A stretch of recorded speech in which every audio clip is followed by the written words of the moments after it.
ನಮಗೆ ಈ ವರ್ಷ ಆಶಾದಾಯಕವಾಗಿ ಇರುತ್ತೆ. ಯಾಕೆಂದ್ರೆ ಹೋದ ವರ್ಷ ಸುಮಾರು 200ಕ್ಕೂ ಹೆಚ್ಚು ಚಲನಚಿತ್ರಗಳು ರಿಲೀಸ್ ಆಗಿದ್ದು, ಆದ್ರೆ ಗೆದ್ದಿದ್ದು ಮಾತ್ರ ಬೆರಳಿಕೆಯಷ್ಟು ಅಷ್ಟೇನೆ. ಆದ್ರೆ ಈ ವರ್ಷ ತುಂಬಾನೇ ಜೋರಾಗಿ ಮೂಡಿ ಬರಲಿದೆ ಅಂತ ಅನ್ಕೊಂಡಿದೀವಿ. ಯಾಕೆಂದ್ರೆ ಈ ವರ್ಷ ತುಂಬಾನೇ ಸೀಕ್ವೆಲ್, ಪ್ರಿಕ್ವೆಲ್, ಅದೇ ಈ ರೀತಿಯಾಗಿ ನಿರೀಕ್ಷಿತ ಸಿನಿಮಾಗಳು ಪ್ರೇಕ್ಷಕರ ಮುಂದೆ ಬರ್ತಿದ್ದಾವೆ ಕೂಡ. ಪ್ಯಾನ್ ಇಂಡಿಯಾ ಮಟ್ಟದಲ್ಲಿ ಕೇವಲ ಕನ್ನಡ ಚಿತ್ರರಂಗಕ್ಕೆ ಮಾತ್ರ ಅಲ್ಲ, ಇಡೀ ವರ್ಲ್ಡ್ಗೆ ನಮ್ಮ ರಾಕಿಂಗ್ ಸ್ಟಾರ್ ಯಶ್ ಅವರು ಭಾರಿ ನಿರೀಕ್ಷೆಯನ್ನು ಹುಟ್ಟು ಹಾಕಿದ್ದಾರೆ. ಯಾಕೆಂದ್ರೆ ಅವರ ಟಾಕ್ಸಿಕ್ ಮತ್ತೆ ರಾಮಾಯಣ ಇದೇ ವರ್ಷ ರಿಲೀಸ್ ಆಗ್ತಾ ಇರೋದು ಕೂಡ. ನನಗೆ ರಾಮಾಯಣನ ಹಿಂದಿ ಡೈರೆಕ್ಟರ್ ಆದಂಥ ನಿತೇಶ್ ತಿವಾರಿ ಅವರು ನಿರ್ಮಾಣವನ್ನು ಮಾಡ್ತಾ ಇದ್ದಾರೆ. ಅದರಲ್ಲೂ ಸಹ ಅದಕ್ಕೆ ಯಶ್ ಅವರೇ ಬಂಡವಾಳವನ್ನು ಕೂಡ ಹೂಡಿದ್ದಾರೆ ಕೂಡ. ಅದು ಕೂಡ ಕನ್ನಡದಲ್ಲಿ ಡಬ್ ಆಗಿ ರಿಲೀಸ್ ಆಗೋದಕ್ಕೆ ಹೊರಟಿದೆ. ಈ ಟಾಕ್ಸಿಕ್ ಬಗ್ಗೆ ಮುಂದೆ ನೋಡೋಣ ಬನ್ನಿ.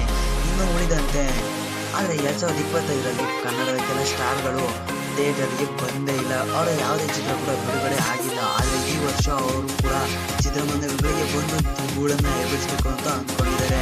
ಹೀಗೇನೆ ಅವರು ಬಂದು ಹೇಗೆ ಧೂಳನ್ನು ಎಬ್ಬಿಸ್ತಾರೆ ಅಂತ ನಾವು ಈ ಪಟ್ಟಿಯಲ್ಲಿ ತಿಳಿಸ್ಕೊಡೋಕ್ಕೆ ನಾನು ಹೊರಟಿದ್ದೀನಿ. ಅನ್ನಂಗೆ ನಮ್ಮ ಈ ಚಾನಲ್ನ ಯಾರೆಲ್ಲ ಸಬ್ಸ್ಕ್ರೈಬ್ ಮಾಡ್ಕೊಂಡಿಲ್ಲ, ಸಬ್ಸ್ಕ್ರೈಬ್ ಮಾಡ್ಕೊಂಡು ಪಕ್ಕದಲ್ಲಿರೋ ಬೆಲ್ ಐಕನ್ ಕೂಡ ಒತ್ತಿಬಿಡಿ. ನಾವು ಮೊದಲಿಗೆ ನೋಡೋದಾದ್ರೆ ಟಾಕ್ಸಿಕ್, ಇದು ಯಶ್ ನಿರ್ಮಾಣ ಮಾಡ್ತಿರುವಂಥ ಒಂದು ಮೂವಿ. ಇದು ಮಾರ್ಚ್ 19ಕ್ಕೆ ತೆರೆಗೆ ಬರಲಿದೆ. ಇದು ಮೋಹನ್ ದಾಸ್ ಅವರು ನಿರ್ದೇಶನ ಮಾಡಿದ್ದು. ಯಶ್ ಅವರೇ ಸ್ವತಃ ರೈಟಿಂಗ್ ಅನ್ನು ಕೂಡ ಮಾಡಿದ್ದಾರೆ. ಯಶ್ ಅವರೇ ರೈಟಿಂಗ್ ಅನ್ನು ಮಾಡಿರೋದು ಅಂತ ಕೆಲವು ಪೋಸ್ಟರ್ಗಳಿಂದ ನಮಗೆ ಗೊತ್ತಾಗಿದೆ. ಅದರಲ್ಲೂ ಸಹ ತುಂಬಾನೇ ಘಟಾನುಘಟಿಗಳಾದಂಥ ಕಲಾವಿದರು ಕೂಡ ನಟಿಸಿದ್ದಾರೆ. ಅದರಲ್ಲೂ KR ಅಡ್ವಾಣಿ ಅವರು, ನಯನತಾರ ಅವರು, Uma Qureshi look already reveal ಆಗಿದೆ. ಅದರಲ್ಲೂ ಸಹ ತುಂಬಾನೇ ಎಕ್ಸೈಟಿಂಗ್ ಆಗೂ ಕೂಡ ಇದೆ ಅವರ ಒಂದು ಲುಕ್ಕು. ಅಂದಂಗೆ ಯಶ್ ಅವರು ಈ ಚಿತ್ರಕ್ಕೆ ಕಥೆಯನ್ನು ಬರೆದಿದ್ದು ಹೇಗಿರಬಹುದು ಅನ್ನೋದು ಎಲ್ಲರಿಗೂ ಸಹ ಎಕ್ಸ್ಪೆಕ್ಟೇಷನ್ ಅನ್ನು ಮೂಡಿಸಿದೆ. ಅಂದಂಗೆ ಸುಮಾರು ಸುದ್ದಿಗಳು ಕೂಡ ಆಗಿದ್ದು. ಇದರಲ್ಲಿ ರವಿ ಬಸ್ರೂರ್ ಅವರು ಸಂಗೀತವನ್ನು ನೀಡ್ತಾ ಇದ್ದಾರೆ, ಇಲ್ಲ ಅದರ ಬದಲಾಗಿ ಅನಿರುದ್ಧ್ ಅವರು ಬಂದಿದ್ದಾರೆ ಅಂತ. ಆದರೆ ಮ್ಯೂಸಿಕ್ ಹೇಗಿರುತ್ತೆ ಅಂತ ಮೂವಿ ಅಥವಾ ಇವರು ಅನೌನ್ಸ್ಮೆಂಟ್ ಅನ್ನು ಮಾಡಿದ್ಮೇಲೆ ಗೊತ್ತಾಗೋದು. ಅಂದಂಗೆ ಇವರು ಈದ್ ಸಂಭ್ರಮದಲ್ಲಿ ಬರ್ತಿದ್ದಾರೆ. ಅಂದಂಗೆ ಇವರ ಎದುರಿಗೇನೆ ದುರಂಧರ್ 2 ಕೂಡ ಬರ್ತಾ ಇದೆ. ಅದಲ್ಲದೆ ನಮ್ಮ ಕನ್ನಡದ KD ಕೂಡ ಆವಾಗ್ಲೇನೆ ಬರ್ತಾ ಇರೋದು, ಅಂದ್ರೆ ಒಂದು ತಿಂಗಳು ಮುಂದಕ್ಕೆ ಹೋಗಿದ್ದಾರೆ ಅಷ್ಟೇನೆ. ಜೋಗಿ ಪ್ರೇಮ್ ಅವರು ನಿರ್ದೇಶನ ಮಾಡಿರುವಂತ KD ಸಿನಿಮಾ ಏಪ್ರಿಲ್ 30ಕ್ಕೆ ರಿಲೀಸ್ ಆಗುವಾಗಿ ಒಂದು ಸಾಂಗ್ನ ಮುಖಾಂತರ ಹೇಳಿದ್ದಾರೆ. ಇದು ತುಂಬಾನೇ ವರ್ಷಗಳಿಂದ ಕಾರಣಾಂತರಗಳಿಂದ ಮುಂದಕ್ಕೆ ಬರ್ತಾನೆ ಇತ್ತು. ಹಿಂಗೇನೆ ಬರ್ತಾ ಇರ್ಬೇಕಾದ್ರೆ ಈಗ ಇವರು ಡೇಟ್ ಅನ್ನು ಅನೌನ್ಸ್ಮೆಂಟ್ ಅನ್ನು ಮಾಡಿದ್ದಾರೆ. ಇದು ಏನು ಸಹ ಕಮ್ಮಿ ಇಲ್ಲ, ತುಂಬಾನೇ ಘಟಾನುಘಟಿಗಳು ಇದರಲ್ಲಿ ಇದ್ದಾರೆ ಕೂಡ. ರವಿಚಂದ್ರನ್ ಸರ್ ಆಗಿರ್ಬೋದು, ಸಂಜಯ್ ದತ್ ಆಗಿರ್ಬೋದು, ರಮೇಶ್ ಆಗಿರ್ಬೋದು, ಶಿಲ್ಪಾ ಶೆಟ್ಟಿ ಆಗಿರ್ಬೋದು, ಹಿಂಗೆ ತುಂಬಾನೇ ತಾರಾಗಣ ಇದೆ. ಇದು ಕೂಡ ಪ್ಯಾನ್ ಇಂಡಿಯಾ ಮಟ್ಟದಲ್ಲಿ ರಿಲೀಸ್ ಆಗೋಕ್ಕೆ ಸಿದ್ಧವನ್ನ ಮಾಡ್ಕೊಂಡಿದೆ ಕೂಡ. ಹಂಗೆ ಮೊನ್ನೆ ಬಂದಂಥ ಸಾಂಗ್ ಕೂಡ ತುಂಬಾನೇ ಚೆನ್ನಾಗಿತ್ತು, ನನಗೂ ಸಹ ತುಂಬಾನೇ ಇಷ್ಟ ಆಯಿತು ಕೂಡ. ಇನ್ನು ನೆಕ್ಸ್ಟ್ ಬರೋದಾದ್ರೆ ಲ್ಯಾಂಡ್ ಲಾರ್ಡ್, ಇದು ಭೀಮಾ ಬಳಿಕ ದುನಿಯಾ ವಿಜಯ್ ಅವರು ಇಟ್ಕೊಂಡಿರುವಂಥ ಒಂದು ಪ್ರಾಜೆಕ್ಟ್. ಇದು ಸಹ ತುಂಬಾ ನಿರೀಕ್ಷೆಯನ್ನು ಹುಟ್ಟು ಹಾಕಿದೆ. ಯಾಕೆ ಅಂದರೆ ಭೀಮಾ ಆದಮೇಲೆ ನಮ್ಮ ದುನಿಯಾ ವಿಜಯ್ ಅವರು ಯಾವ ರೀತಿ ಸಕ್ಸಸ್ ಅನ್ನು ತಗೋಬಹುದು ಅಂತ ತಗೊಂಡಿರುವಂಥ ಇದೊಂದು ಪ್ರಾಡಕ್ಟ್. ಅಂದಾಗೆ ಮೊನ್ನೆ ಇದರಲ್ಲಿ ಸಹ ಒಂದು ರಿಲೀಸ್ ಆಯಿತು ಸಾಂಗ್, ಅದು ಸಹ ತುಂಬಾ ಚೆನ್ನಾಗಿತ್ತು. ಕೋಲಾರ ಜಿಲ್ಲೆಯಲ್ಲಿ ನಡೆಯುವಂಥ ಇದೊಂದು ಸಣ್ಣ ಕಥೆಯಾಗಿದೆ. ಅಜನೀಶ್ ಲೋಕನಾಥ್ ಅವರು ಸಂಗೀತವನ್ನು ನೀಡಿದ್ದು. ಇದೇ ಜನವರಿ 23ಕ್ಕೆ ಅಂದರೆ ದುನಿಯಾ ವಿಜಯ್ ಬರ್ತ್ಡೇ ಇರ್ಬೋದು ಅವತ್ತು, ಆ ಡೇಟ್ಗೆ ರಿಲೀಸ್ ಆಗ್ತಾ ಇದೆ ಮೂವಿಗೆ. ನಾನು ಎಕ್ಸೈಟೆಡ್ ಆಗಿದ್ದೀನಿ. ಯಾಕಂದರೆ ಇದು ಕಾಟೇರ ಸೀಕ್ವೆಲ್ ಅಂತ ಕೂಡ ಹೇಳ್ತಾ ಇದ್ದಾರೆ. ನೆಕ್ಸ್ಟ್ ಬರೋದಾದ್ರೆ ಉತ್ತರಾಖಂಡ, ಇದು ರೋಹಿತ್ ಪದಕಿ ಅವರು ನಿರ್ದೇಶನವನ್ನು ಮಾಡ್ತಿರೋದು. ಧನಂಜಯ್ ಅವರು ಈ ಚಿತ್ರೀಕರಣವನ್ನು ಮಾಡ್ತಾ ಇರಬೇಕಾದ್ರೆ ಅರ್ಧಕ್ಕೇನೆ ನಿಲ್ಲಿಸಿದ್ರು. ಅದಾದಮೇಲೆ ಶಿವರಾಜ್ ಕುಮಾರ್ ಅವರು ಕೂಡ ಮುಖ್ಯ ಪಾತ್ರದಲ್ಲಿ ನಡೆಸ್ತಾ ಇದ್ರು ಕೂಡ. ಆದರೆ ಶೀಘ್ರದಲ್ಲೇ ಚಿತ್ರೀಕರಣವನ್ನು ಮುಗಿಸಿ ನಾವು ಯಾವುದಕ್ಕೂ ಕೂಡ ಡೇಟನ್ನು ಅನೌನ್ಸ್ಮೆಂಟನ್ನು ಮಾಡ್ತೀವಿ ಅಂತ ಇತ್ತೀಚೆಗೆ ಒಂದು ಸಂದೇಶವನ್ನು ಒಂದರಲ್ಲಿ ಒಂದು ಭರವಸೆಯನ್ನು ಕೂಡ ಕೊಟ್ಟಿದ್ರು ಕೂಡ. ಇನ್ನು ಇದು ಈ ವರ್ಷ ಅಂತ್ಯಕ್ಕೆ ರಿಲೀಸ್ ಆಗ್ಬೋದು ಅಂತ ನಾನು ಅಂದ್ಕೊಂಡಿದ್ದೀನಿ. ಏಕೆಂದರೆ ಶೀಘ್ರದಲ್ಲೇ ಚಿತ್ರೀಕರಣ ಮುಗಿಸ್ತಾರೆ ಅಂತ ಕೂಡ ಅನೌನ್ಸ್ಮೆಂಟ್ ಮಾಡಿದ್ದಾರೆ. ನೋಡುವ ನಮ್ಮ ಶಿವರಾಜ್ ಕುಮಾರ್ ಅವರು ಮತ್ತು ಧನಂಜಯ ಅವರ ಜುಗಲ್ಬಂದಿ ಹೇಗಿರುತ್ತೆ ಅಂತ. ನಾನು ಕೂಡ ಈ ಮೂವಿಗೆ ಎಕ್ಸೈಟೆಡ್ ಆಗಿದ್ದೀನಿ. ಏಕೆಂದರೆ ಅದಕ್ಕೆ ನಿಲ್ಲಿಸುವಂಥ ಪ್ರಯತ್ನ ಕೂಡ ಯಾಕೆ ಮಾಡಿದ್ರೆ ಚಿತ್ರೀಕರಣವನ್ನು ಅಂತ. ನಿಮಗೆ ಥಿಯೇಟರಲ್ಲಿ ಅದನ್ನು ನೋಡಿ ಹೇಗಿತ್ತು ಅಂತ ನಾನು ವಿಚಾರವನ್ನು ತಿಳಿಸ್ತೀನಿ ರಿಲೀಸ್ ಆದರೆ. ನೆಕ್ಸ್ಟ್ ಬರೋದಾದ್ರೆ ಬಿಲ್ಲಾರಂಗ ಭಾಷಾ BRB, ಇದು ವಿಕ್ರಾಂತ್ ರೋಣ ಬಳಿಕ ನಮ್ಮ ಸುದೀಪ್ ಮತ್ತೆ ಅನೂಪ್ ಭಂಡಾರಿ ಅವರು ಮತ್ತೆ ಕೈ ಜೋಡಿಸಿರುವಂತಹ ಸಿನಿಮಾ. ಇವರಿಬ್ಬರ ಕಾಂಬಿನೇಷನ್ ಅಲ್ಲಿ ಬಂದಂತ ವಿಕ್ರಾಂತ್ ರೋಣ ಬ್ಲಾಕ್ ಬಸ್ಟರ್ ಆಗಿತ್ತು ಕೂಡ. ಈಗ ಮತ್ತೆ ನಮ್ಮ ಸುದೀಪ್ ಅವರು ಅನೂಪ್ ಭಂಡಾರಿಗೆ ಶೆಡ್ಯೂಲ್ ಅನ್ನು ಕೊಟ್ಟಿದ್ದಾರೆ.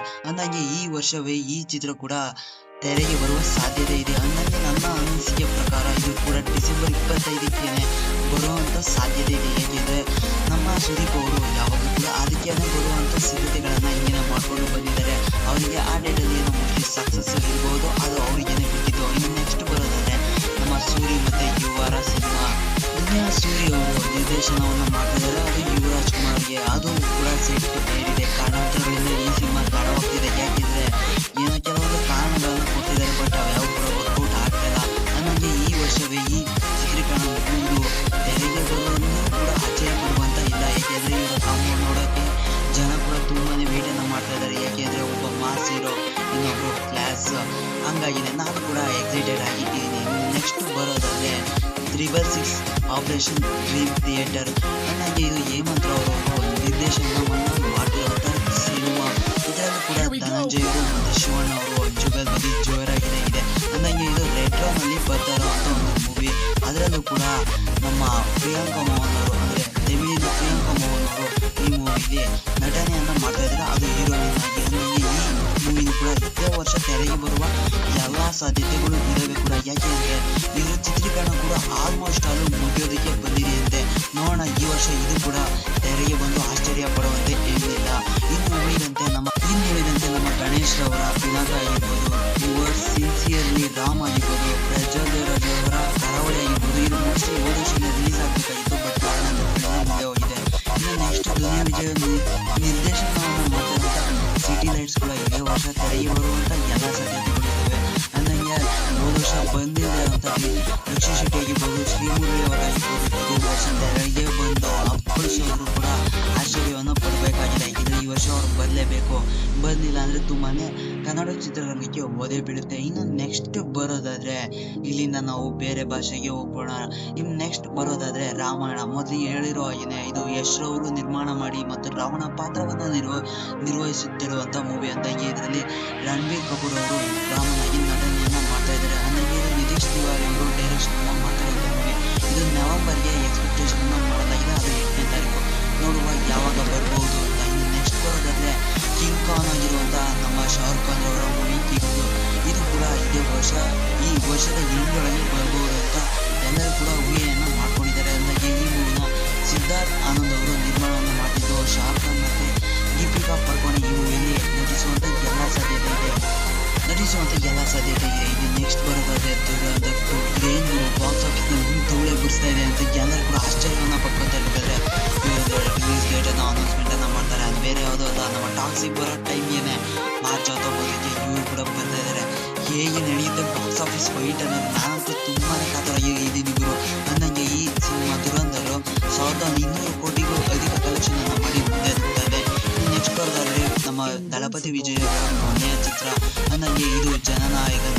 ಇದು ಇದೇ ತಿಂಗಳಲ್ಲಿ ಜನವರಿ 9ಕ್ಕೆ ರಿಲೀಸ್ ಆಗ್ತಾ ಇದೆ. ನಾನು ಕೂಡ ಈ ಮೂವಿನ ನೋಡೋದಕ್ಕೆ ಸೋ ಎಕ್ಸೈಟೆಡ್ ಆಗಿದ್ದೀನಿ. ಯಾಕೆಂದ್ರೆ ದಳಪತಿ ವಿಜಯ್ ಅವರ ಕೊನೆಯ ಮೂವಿ ಹೇಗಿತ್ತು ಅಂತ ರಿವ್ಯೂ ಅನ್ನು ಖಂಡಿತವಾಗ್ಲೂ ಮಾಡ್ತೀನಿ.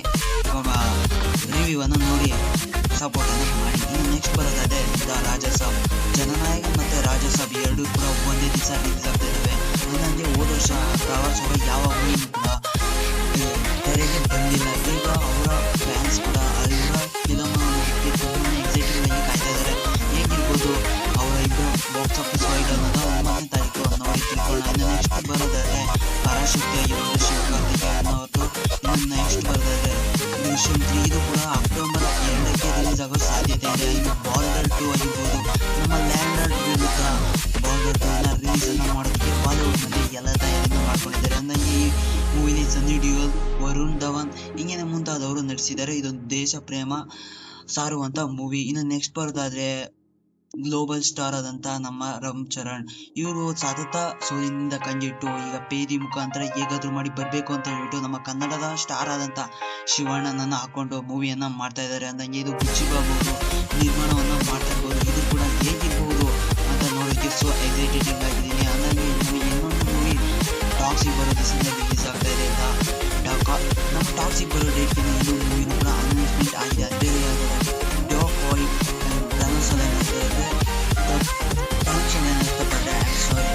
ಅದು ಕೂಡ ಅದೇ ಡೇಟ್ಗೆ ಬರ್ತಾ ಇದೆ. ಇದು ಕೂಡ ಒಂದು ಗೂಢಾಚಾರಿಯನ್ನು ಆಧರಿಸಿರುವಂತ ಒಂದು ಮೂವಿ. ಇನ್ನು ನೆಕ್ಸ್ಟ್ ಬರೋದಾದ್ರೆ ಟೈಗರ್ 2. ಇದು ಜೂನ್ 12ಕ್ಕೆ ಎಕ್ಸ್ಪೆಕ್ಟೇಷನ್ ಅನ್ನು ಮಾಡಲಾಗಿದೆ. ಅವತ್ತೇ ರಿಲೀಸ್ ಆಗೋದಿಲ್ಲ. ಯಾಕೆಂದ್ರೆ ನಾನು ಕೂಡ ಈ ಮೂವಿಗೆ ತುಂಬಾನೇ ಎಕ್ಸೈಟೆಡ್ ಆಗಿದೆ. ಈ ಮೂವಿ ಕೂಡ ನೆಕ್ಸ್ಟ್ ಬರೋದಾದ್ರೆ ದ ಪ್ಯಾರಡೈಸ್ ಆಗಿರ್ಬೋದು. ಇವರಂತೂ ಬ್ಯಾಕ್ ಟು ಬ್ಯಾಕ್ ಸಿನಿಮಾಗಳನ್ನು ಕೊಟ್ಟು ಬೇರೆ ಲೆವೆಲ್ಗಿನ ಹೋಗಿ ನಿಂತಿದ್ದಾರೆ. ನಾನು ಅವರ ಸ್ಕ್ರಿಪ್ಟ್ ಸೆಲೆಕ್ಷನ್ ಆಗಿರ್ಬೋದು ಎಲ್ಲ ಕೂಡ ಯಾರು ಕೂಡ ಅನ್ಕೊಂಡಿರೋ ರೀತಿನೇ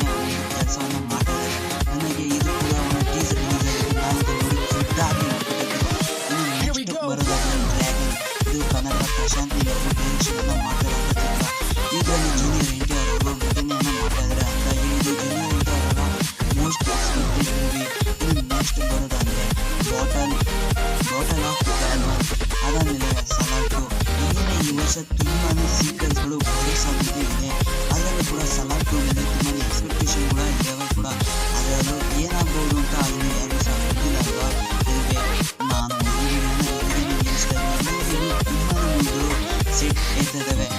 ಪುಷ್ಪ 3 ಆಗಿರ್ಬೋದು, KGF ಚಾಪ್ಟರ್ 3 ಆಗಿರ್ಬೋದು, ಅದಾದಮೇಲೆ ನಮ್ಮ ಚಿರಂಜೀವಿ ಅವರ ವಿಶ್ವಂಬರಂ ಆಗಿರ್ಬೋದು, ಬೆಂಜ್ ಆಗಿರ್ಬೋದು, ರೌಡಿ ಜನಾರ್ದನ್ ಆಗಿರ್ಬೋದು, ಆಮೇಲೆ ಕನ್ನಡದ ಕಲ್ಟ್ ಆಗಿರ್ಬೋದು, ಎಲ್ಲವೂ ಕೂಡ ಇದೇ ವರ್ಷ ತೆರೆಗೆ ಬಂದು ಅಪ್ಪಳಿಸ್ತಾ ಇದ್ದಾವೆ ಅಂತ ನಾನು ಹೇಳೋದಿಲ್ಲ. ಏಕೆಂದರೆ ಅದರಲ್ಲಿ ಕೆಲವು ಸೆಟ್ ಆಗ್ತಿದ್ದಾವೆ, ಇನ್ನು ಕೆಲವು ರಿಲೀಸ್ ಆಗ್ತಾ ಇದ್ದಾವೆ.